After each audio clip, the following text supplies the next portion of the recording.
4, 3, 2, 1. Whether you've been married 1 or 20 plus years, at some point you realize you married into crazy. And that's what our show is all about. If your marriage or relationship is compassionate, real, accountable, zealous and yielding, or just plain crazy, Snooks and Lovey offer love, laughter, and a dose of reality as they unpack this thing called marriage. Sit back, relax, and get your ear hustle on. It's time to start the conversation. Welcome to another episode of the Married into Crazy podcast with Snooks and Lovey.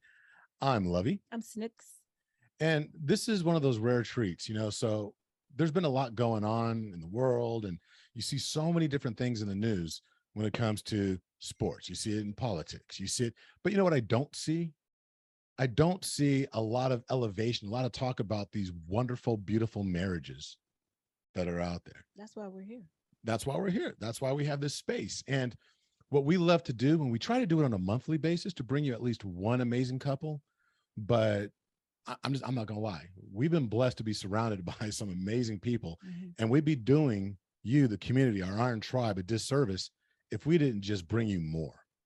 And so we're actually bringing you a bonus couple this month.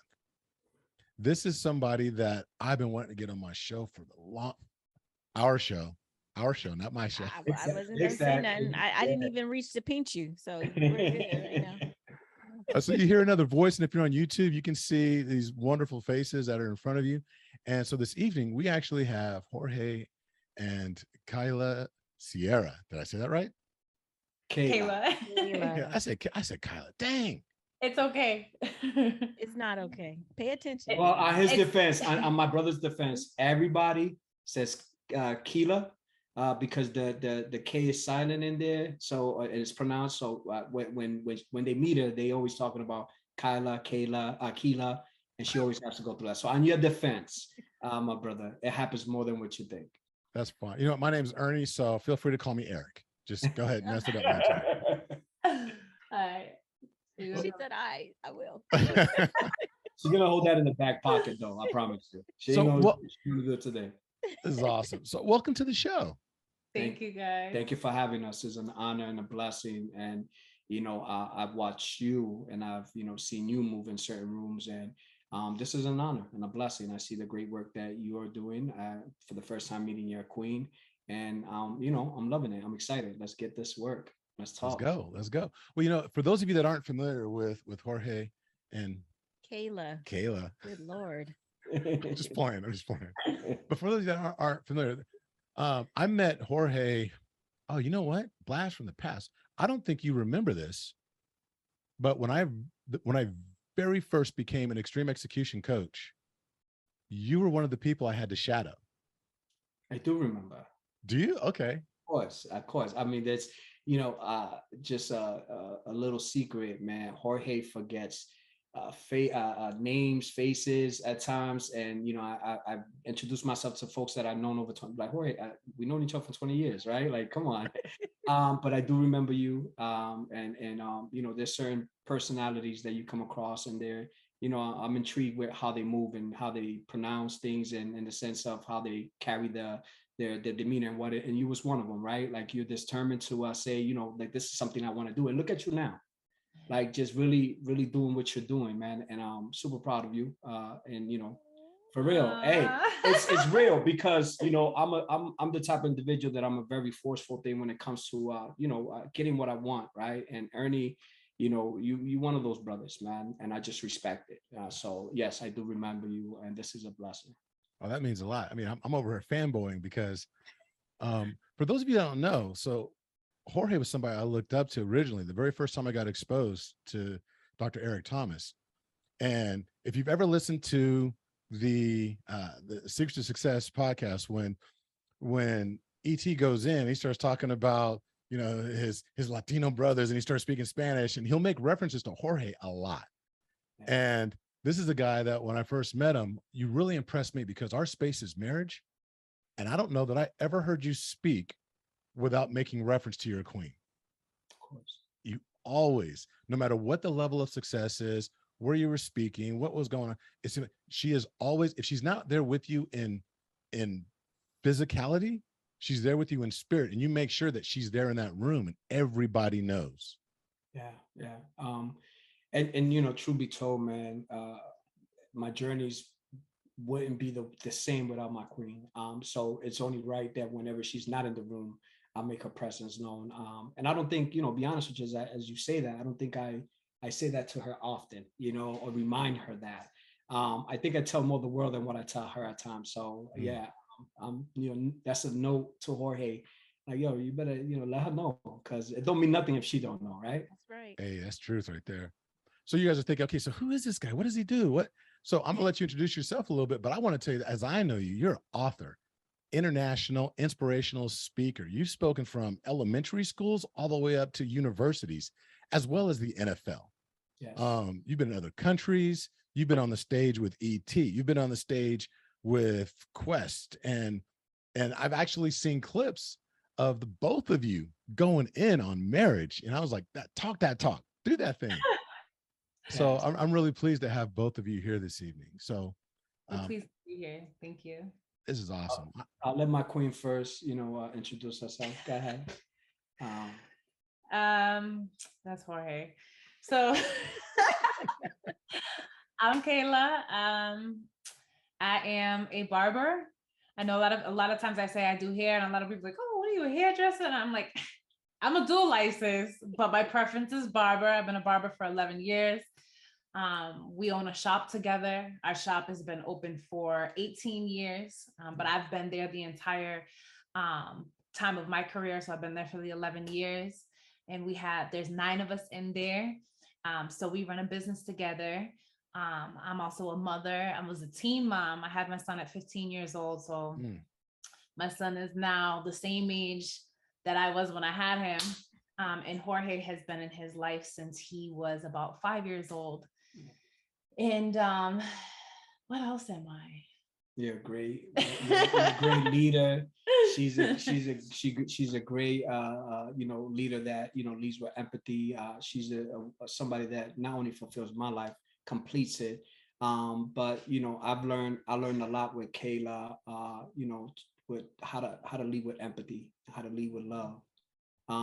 You know, my background, you know, was more, you know, I've been a paraplegic since I was 17 due to gun violence, getting gunned down in front of my mother at the age of 17.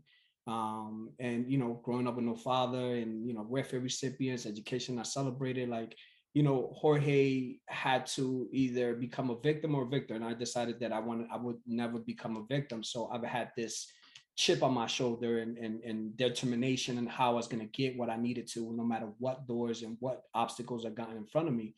And when I met Keila, you know, Keila had to soften that up, right? Because, you know, it's not what you're saying, but it's how you say it. And you know, I want her to know that she's the balance of the Sierra household. She's the backbone. She's the foundation. You know, we talk about, you know, creating our table. And Keila has allowed me to understand what the table stands on, what are our values and what are our pillars, right? Because, you know, when you chase the table, you're chasing your table. We're in an era, everybody's trying to build their table. And it's like, man, you are the table. But what you don't know, it probably is not clear, is what you stand on, right? What are those 4 legs that are holding that table up? And Keila has allowed me to define that. And you know, that has made us a duo that is unstoppable, because, you know, in areas that she can't, you know, really get, you know, make these decisions or even feel like, you know, well, this is a little bit, Jorge will step in, but then she'll pull me back, be like, bro, you're doing a little too much. Slow down, put your brakes on your tires, you know. But, you know, I guess, you know, I'm someone that, you know, that loves to create value, right? If I had to describe Jorge, if you look at the name Jorge, and actually our brother E.T. Eric Thomas told us one time, Google your name. And Jorge, and in the Bible definition is, you know, farmer of earth, right? And I'm not gonna lie, I was a little, Ernie, I was a little disappointed. I was like, what? I'm not a warrior. I'm not a, you know, Keila came back and told me her name was Citadel, which is a fortress, right? And I thought that was so dope. I'm like, fortress, that's, you know, Keila stands for Citadel, you know, in the Bible. And I came back but that's really what I'm put on this earth, is to, you know, plant seeds, right? And so, you know, I'm honored and blessed to be here, my brother and sister. I need you. Don't forget me. No. That's dope though. You got the Citadel and you're farming the land around. That's right. Hey, you The already Citadel. talk that talk, King. I love that. I love that. Okay, so I am a story person. So I want to know how y'all met. I'll let her tell this because she's better than me and really, you know, navigating through this. You know, share with everyone how we met, what was set, you know, I'll set the context behind that. I'll set the picture, right? Okay. I've been a barber, mind you. I've been in a wheelchair for 27 years, but I've been a barber for almost 24 years or 25 years, something to that extent. So that means when I ended up in a wheelchair, maybe 2 years after that, I went through the process of becoming a licensed barber. So I've been doing this since I want to say 97, 98, something to that extent. I think it was 98. Graduated, became an apprentice, came out of there, eventually started becoming I became a junior instructor, which eventually became an instructor. Moving forward, I've worked in the schools in the beauty industry as an instructor, dual license for several years. When Keila came in, I was already in that position for about maybe 10 years. And Keila came in through there as a student. And the way I met Keila is that when I used to come into school in the morning, as in, you know, coming in early, I had to, you know, get there a certain time. Keila would be outside. Obviously, school would be opening up at certain hours, maybe like 9 o'clock in the morning. She was already there by like 7:30, quarter to 8, or something to that extent. So I would see her as I rolled, and, you know, no fragnation. So it was just hi, good morning, keeping, keeping it, you know, and she just had that look like, don't even talk to me anyway. So I kept it moving. But how we officially met, I'll let Keila kind of explain, you know, where she was at and how she transitioned into my space. And that's really, you know, God is funny, but I'll let you, you know, you'll hear why I say God is funny like that. So remember I told you I'm a dual license. I'm a licensed cosmetologist, licensed barber. The school has both programs. Jorge was a barber instructor. While I was in cosmetology, I was going through and getting out of a very abusive relationship. So I would do everything I possibly could to leave the house as early as possible. Like I got there before the school was even open, before the teachers, anybody. So I would see the staff coming in, you know what I'm saying? Like I'm outside, whatever. So I would see him like just wave. We never talked though. You know what I'm saying? Like I had a hard time making eye contact with people. I was just going through that really dark place. Mm-hmm. But he would always see me first one to show up, last one to leave consistently. And when I graduated cosmetology school, I had such a hard time finding a job for a long period of time due to my lack of confidence. I would show up to interviews with just bad body language because I was just coming out of what I was coming out of. Mm-hmm. But I was trying. And I had a conversation with somebody that I know, and they asked me, you know, hey, like, I know an instructor that goes to the school you just graduated from. Do you know him? And I said, no, I don't know him. I see him, but I don't know him. Why? And she said, well, it seems like he knows you because I made a comment about you that you have a lot of problems, and he checked me real quick. So she must have thought that he was going to tell me. So I'm like, okay, tell me more. She's like, oh, well, he told me that you work hard. And that I should check on you. That was a conversation. When I went back to the school to say, hey, y'all promised me a job. I can't find a job, right? But I remembered what homegirl has said. Now, I told you I got out of an abusive relationship. I'm not accustomed to men defending me, right? So before I left, I went into the barbering clinic. They was popping. At the cosmetology, we had little old ladies were doing the rollers. It was just a different vibe. It just wasn't it. Barber had hip hop. They geeking. They not doing nothing they supposed to be doing. Like it was just real fun. They wasn't doing nothing they supposed to be doing. Let's not do that, right? I was the instructor at that time. They was ratchet in there, but it was cool. It was fun. It was a different vibe. It was a breath of fresh air for me, right? Mm-hmm. I went in there, introduced myself formally and officially, and told him thank you. And, you know, he had one, I was able to see his personality was stuck out for me. He said, you know, I just don't like people not coming for somebody that's not there to defend themselves. And that being one of the first things that I heard come out of his mouth, I was like, I like this type of energy. You know what I'm saying? And he told me, after I told him I had a hard time finding a job, to sign up for barbering. I signed up that day, and me and him, he poured into me. He saw something in me, like he really built me up. And we built our friendship first. And because he poured into me, he had a tight, when I didn't have nobody, both my parents were addicted to drugs. You know, I just had this little boy, and he really helped me find myself. So I always gave him my loyalty from that on in, because ain't nobody gave me that. So, and here we are, we're married. I'm still a barber. We're running a business together. So that might be, I mean, we've interviewed a lot of couples, and no shade on anybody that we've spoken to. Right. I'm just saying, there's a feeling I got when you were telling your story, and there's a glow about you, sis. You, both of you, when you talk about each other, there's a glow. And I feel it. I love that. That's my dog. You kidding? See, and that's what's important.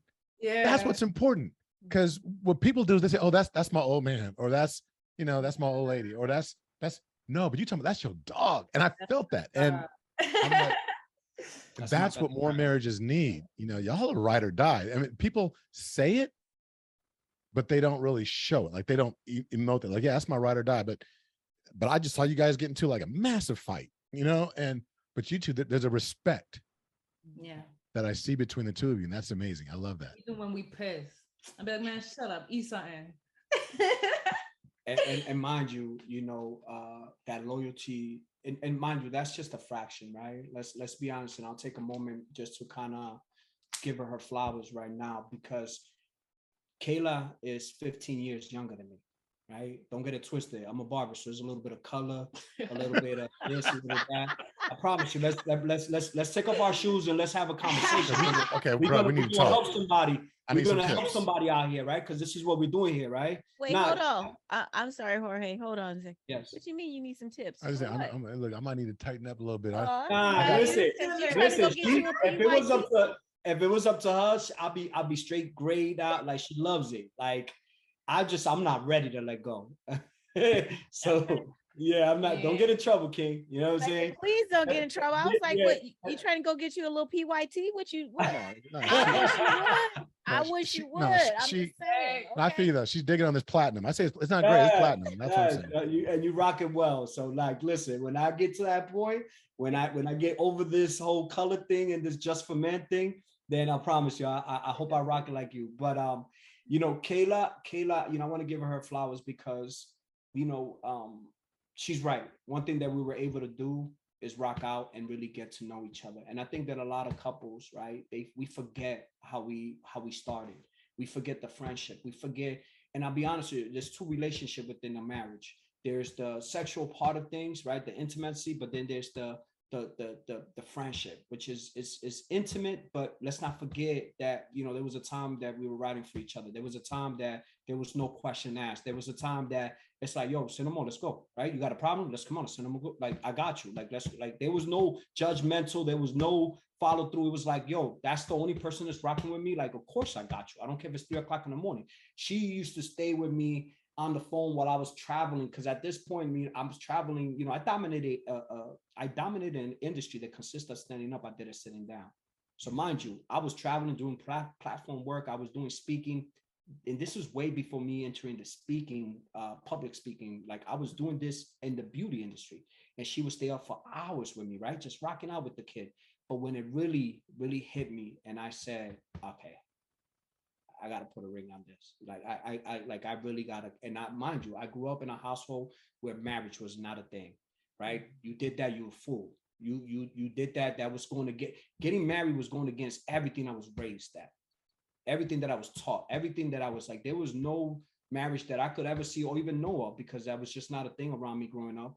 that I could say, oh, that's sexy. Oh, that's appealing. Oh, I'm, you know, I want that eventually. See, my son, he's seen both couples, you know, both father and mother in here, right? So he's gonna have a different perspective. But when I literally see myself in a space that I ended up in the hospital, maybe I want to say 2 years after, you know, you graduated. Was it 2 years or a year?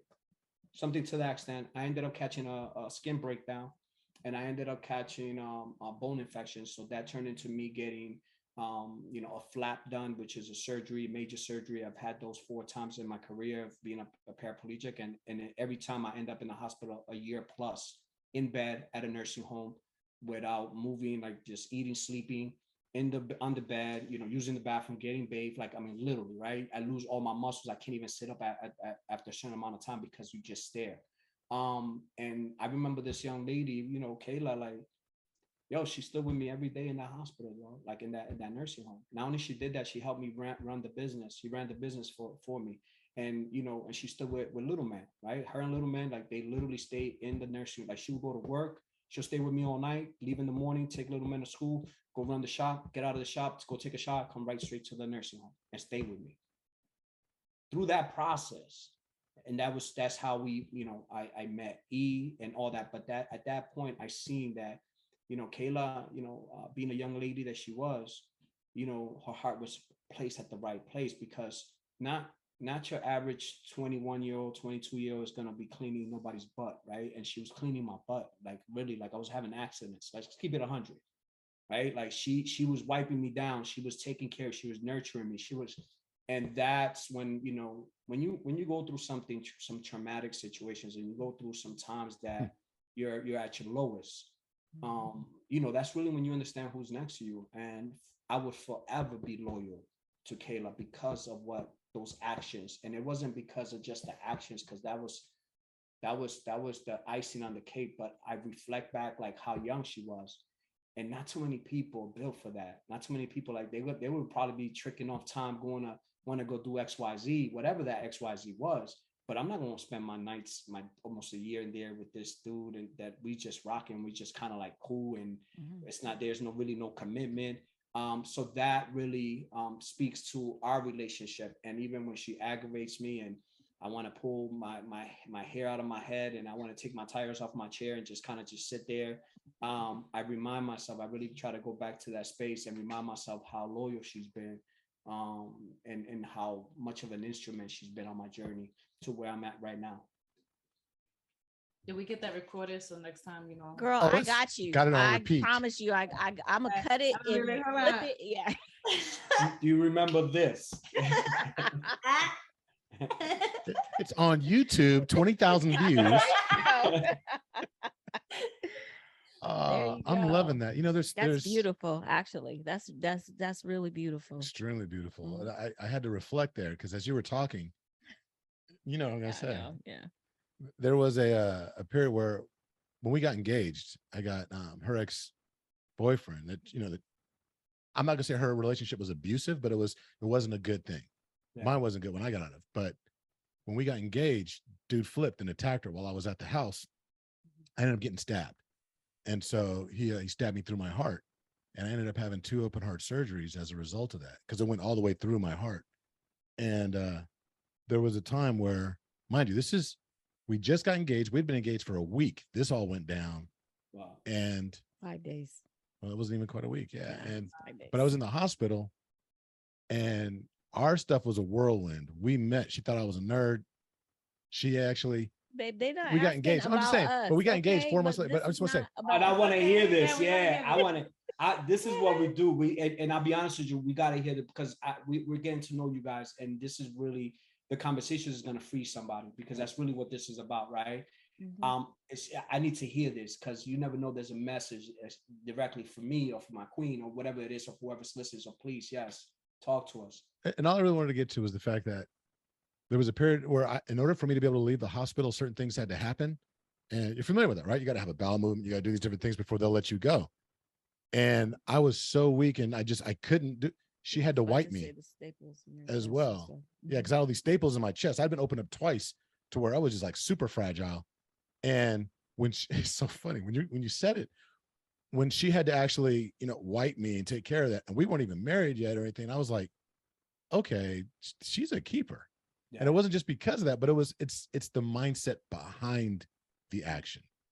And as a man, you know, that's huge for us because we don't trust easy. We have this thing called ego, and that's at our lowest, right? As a man, and you know, for a woman to step in, or anyone, right? Because it's just humanity, right? Let's be Right. honest. But it's just as a human, to step in and really be able to embrace you and not make you feel embarrassed and make you feel like, yo, I got you. Don't worry about this. This, like, that's next level. There's a there's a click there that it's like, you know what, like, yeah, like me and you gotta, yeah, because you know, you don't have to. You don't have to. You don't, and you're doing, and she was doing more, you know, she was doing more than what the people that were getting paid to actually do for me. So yeah, man, you're right. And I'm glad you shared that because it's you know, Queen, you gotta let him share that stuff because that's really, I think we lose that, right? In today's marriages, I think that, you know, we're falling back into these marriages. It's more of a, you know, for what it seems, it's more of a, you know, an investment, but it's like, it's not a financial investment. It's not, you know, what can you get from me and what can I get for you? It's what can I do for you? And obviously, for you to been able to do that for him, you had to be in the right place for yourself, and you had to be able to position yourself, even if you were going through X, Y, Z, because I'm sure that was a traumatic time and everything that was going on. But you was able to put that emotion aside, say, "Yo, I got you. Don't worry with me." And so, and I'm sure that if it was the other way around, he would have done it for you too. I don't know. He might have called the nurse. I'm gonna put my money on him because I gotta believe that my brother would have done the same for you.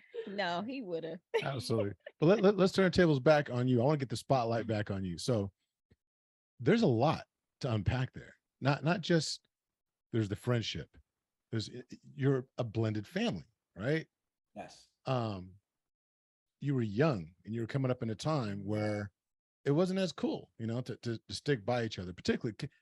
And I'm curious, you know, so Keila, I mean, you had did you have like girls? Did you have like, you know, kind of like a coordinated of friends around you? Or What were you was just your circle saying about, girl, what you doing with him?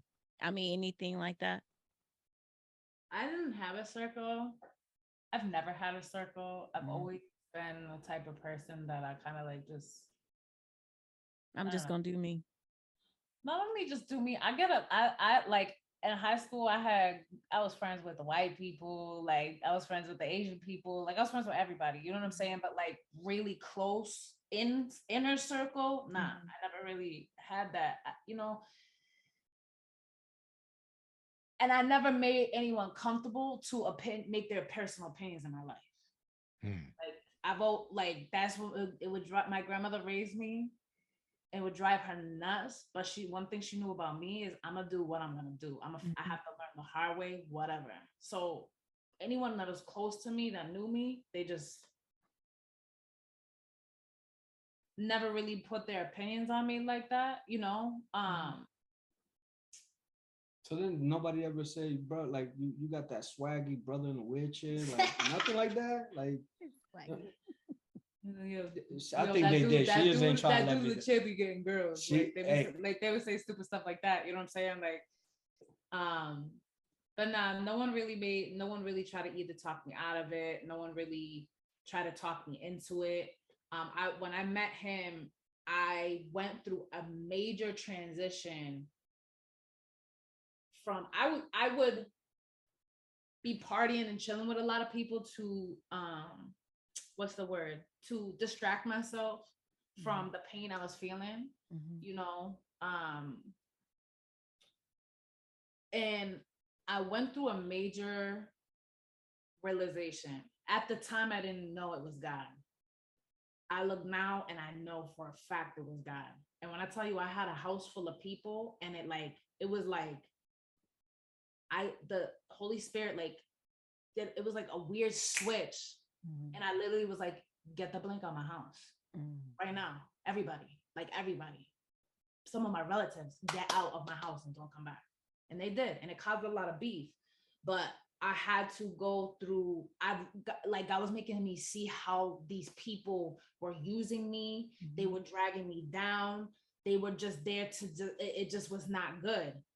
And I realized that if I was going to continue to go down the road that I was going, my mother died of a drug overdose a week before my 13th birthday. My son's biological father has never been involved. My grandparents weren't talking to me. I didn't have anybody. But I knew I needed to do something different than what I was doing to make sure that I became the best version of myself. So I didn't place that pain that I've experienced onto my child. I didn't know it was a generational curse because I was very young. I didn't have mentorship, but I knew I didn't want that for him. So I wasn't surrounded by anybody. So nobody even had a place to make their opinions on me. But because not only he was in a wheelchair, but his mindset was so different from what I was exposed to. I didn't know where I was going, but I was moving. I was trying to figure stuff out. And he just had this, I seen passion in him. And I don't know about y'all, where y'all from, but out here, like you see people walk around like zombies and there ain't no passion. Like people are alive and breathing, but here, like they're not really living. And him, he was so full of life, so full of passion. He just was a physical example of no excuses, and I needed to be around that, and I would do anything to be around that. So I wanted to make sure it's not in my blood to take from anybody. I wanted to be around it, but I wanted to make sure I added so much value in his space. I didn't care about no titles. Cause I'd be like, I'm gonna be your girlfriend. You're a girl, bye. I don't want a relationship, whatever. And I'm like, all right, whatever. This is what I tell people. Like she chased me down. Like I wasn't even on that. I used to be with the guys in the barber, and I'm like, that's about to be my husband. Like just messing around, whatever. No, and they would laugh at me. She had a plan. I was, you know what I'm saying? Who's the farmer? Who's the farmer now? She was planting seeds. This is before we even started talking. I guess this was like way before we started that. The conversation that me and her had. Like this was even. She would tell me afterwards. I'm laughing like, yo, you sought me out, and I used to cook at home and like, you want some ribs? I tell you, adding value. You know what I'm saying? And he would tell me, girl, I don't want no relationship. Like, and it used to like hurt my feelings a little bit, but I was like, all right, well, he's keeping 100 with me, so like, that's sexy too. It's all right. We can be all right. We can be friends. You know what I'm saying? Like, you just making me like you more, but like. That was, like we was homies, and there was mixed signals there because he's like, oh, you're not gonna be my girlfriend, but I was sleeping up. I went to his house one time, I was like, yo, you hungry? And I never left, ever. Like still to this day, never left. That's what's up. Mind you, that not because I was like, yo, you don't want to go home? Like you don't got something to do yet. Nah, we're chilling, don't worry. I was like, all right. But you know what? Looking back, God, I do, and I'm a man of faith. And looking back, I understand why God put us together. And I understand that, mind you, I was going through some personal stuff myself. I was very successful way before I got into the speaking space, right? Like I've been doing this, I've been traveling, and I was going through a transition in my life as well. So my circle of influence started knocking off because, I started noticing and I started feeling, and there was a shift in so she's going through what she just explained. I'm going through a shift right there. So it came to a point that it was just like we found each other to kind of like. We were low-key trauma bonding. And now I'm 31. I realized that on the low, we definitely were. Okay. It's a thing. And I wanted to. It's very much first so time I've ever heard of it, to be honest with you. But I wanna say this. I solely believe, as a woman of faith, you should, if you do it the right way, you should make sure that you get God's cosign on the relationship, right? That's right. God had a relationship with me. I wasn't doing my part because I didn't know better, right? I know for a fact it was in God's will because of the fruit of it, maybe the way that it happened, but God's grace has taught me. And it's a revelation that I've had in the beginning of our relationship on both ends, because there was a lot going on, but God still blessed it. You understand what I'm saying? Yeah. Oh, we definitely understand. And I'm so grateful for that. And I think that's a lot of people either are ashamed to say, or they just don't know better. But that's one thing that I know for sure, with Jorge and I both going through our trials and tribulations, God had us in the same season, and we were all we had. Thank you for listening to the Married Into Crazy podcast with Snooks and Lovey. Please like, subscribe to, and review the show wherever you access it, and tell a friend about us. Visit marriedintocrazy.com and see how Snooks and Lovey can bless your marriage directly.